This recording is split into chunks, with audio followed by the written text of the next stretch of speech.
getting back to the Patriots, Yep. where is the veteran quarterback trade for the Patriots? Is there a veteran quarterback trade for the Patriots? Because right now, when you look at this landscape, the Rams blew them out of the water for Matthew Stafford. The rumors are for Deshaun Watson, it's going to take either 4 first-round picks or that crazy John McClain proposal that's out there, which is 2 firsts, 2 seconds, and 2 stud players under contract, right? Those are the 2 kind of packages that are being looked at right now for Deshaun Watson. If you believe right now, as we tape this on February 2nd, Aaron Rodgers and Dak Prescott are not on the trade block right now in those 2 teams. I know you're not believing in Dak. I know. No. But ultimately, where's the trade for the Patriots to bring in a veteran quarterback? I'm not saying they have to. I'm not saying that's necessarily the only route they can go. But if we're talking about that, where is the move? Yeah, and I mean, I'm not. Well, Dak wouldn't be a trade if he did hypothetically become available, because the whole point is his contract's up, so Right. he'd be a I would free be agent. absolutely shocked if they just let Dak hit free agency and didn't get anything back. If they tag him again and then move him, Oh, they on could the tag edge and or trade. something You're like okay. You're right. they're not going to just let him walk for a 3rd round comp pick. No way. But yeah, it's hard to see where it is. Belichick's not going to take on that Kirk Cousins contract. I also just don't think he'd want Kirk Cousins. That one's been I don't. floated. I still don't, for a number of reasons, Garoppolo still doesn't make sense to me. Some of them I don't think Bill would agree with, but the 49ers are not going to give up Jimmy Garoppolo. That's not on the table. Like, they have to have, if Stafford goes to San Francisco, we're talking about it and it's a real conversation. But Right. they are not the team their record reflected last year. They had a ton of injuries.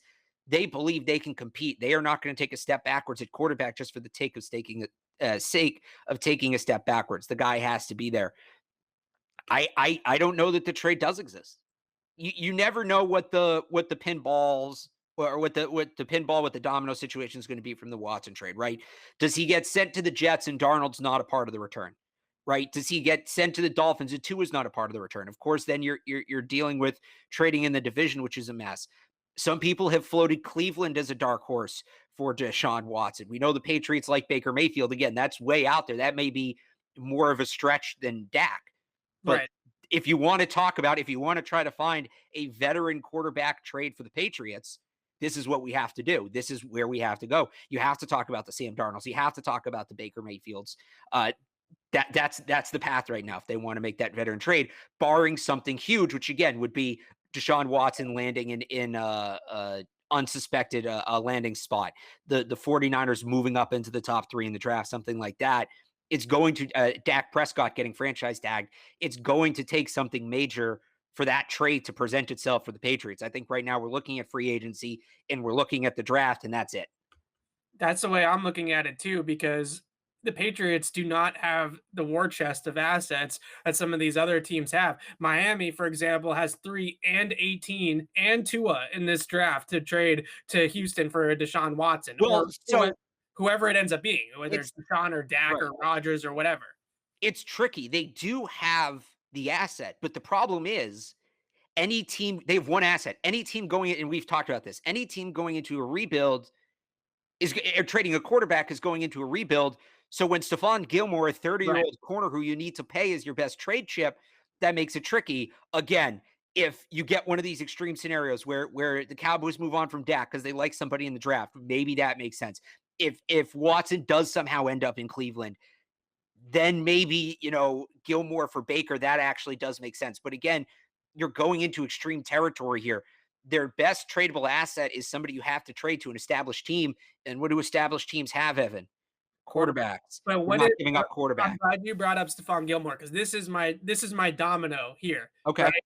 Okay. Is you trade Stephon Gilmore to a playoff team for Mhm. another first round pick. That's the move, right? Is And then you flip it. right, because then you can. So basically, you need to take 2 steps to get to the quarterback, right? So Yeah. you have 15, which is not it's a decent asset, but it's not a great one, right? So you can Right. take 15, and let's say they can trade Stephon Gilmore to wherever, right? One of these playoff teams, Right. New Orleans, Green Bay, I don't know, wherever, and then you use 15 and 27 to go and get your quarterback, whether it's a veteran trade or a trade up in the draft. That seems to be the best kind of path, is that you can't put Stephon Gilmore in the trade for the quarterback because the team, like Right. you said, doesn't want that asset. But maybe you can flip Stephon Gilmore for a pick and then use that pick in a trade to get your QB. That to me seems to be the only scenario where I can see the Patriots having enough ammo to get into some of these bigger quarterback names in the veteran market. And that is going to be a really interesting sort of development is if the Patriots can flip Stephon Gilmore for a top 32 pick, somewhere in that 20 to 32 range with one of the playoff teams, then maybe we can start talking about, even though I still think it's not really the most likely scenario, then maybe you can start talking about a Deshaun Watson, or then maybe you can start talking about them being able to trade up into the top 10 to draft a Zach Wilson or a Justin Fields or a Trey Lance or something like that. That's the move to me, is that you got to find somebody to take Gilmore and get a great asset back for Gilmore that you can then, kind of package together with 15 to move up or do what you want with the quarterback position. See, I just think, and I wouldn't hate it if that was their plan. Like, I don't disagree with anything you said, but I just think they have so many needs I know. that combining assets like that, right? You're essentially shrinking your assets. That's the less you can do, right? If you use, let's say you trade Gilmore for to team X, right? The 25th pick, trade 20, or that's Jacksonville, but whatever. You trade 25 and 15 up to get 8, you take Trey Lance. Okay. How are you getting Trey Lance that top weapon? Because You again, gotta, free, you gotta pay for it. we had this argument, right? But free agency's not guaranteed. And whatever you Also think of the hard. Stafford report about not wanting to come to New England, there's an argument to be made there. I'm, for me, it's get the quarterback at 15, trade Gilmore for an established pass catcher, right? Right. Like that's how I'm looking at it. Again, there's much worse results to this offseason than what you laid out. I'm not saying it's bad, but I just look at that. And when you start combining assets, you're kind of, you're talking about quality over quantity when they really need a balance. You can't add one big piece and call this offseason a success, even if it's Deshaun Watson. Well, Like, that changed. I get Watson's the outlier here because that changed right. the dynamics of free agency. But Right. even if it's Dak, if you add just Dak and nobody else, it's hard to say that you really had the offseason you needed to have. If it's a rookie quarterback, you certainly can't say that. So I'm very hesitant to kind of turn 15 and Gilmore into one asset because I think you can get two quality players, whether you trade 15 or you pick there, whatever. I'm fine packaging 15 with other picks and moving up, but those are your two biggest assets this offseason are Gilmore and that 15th pick.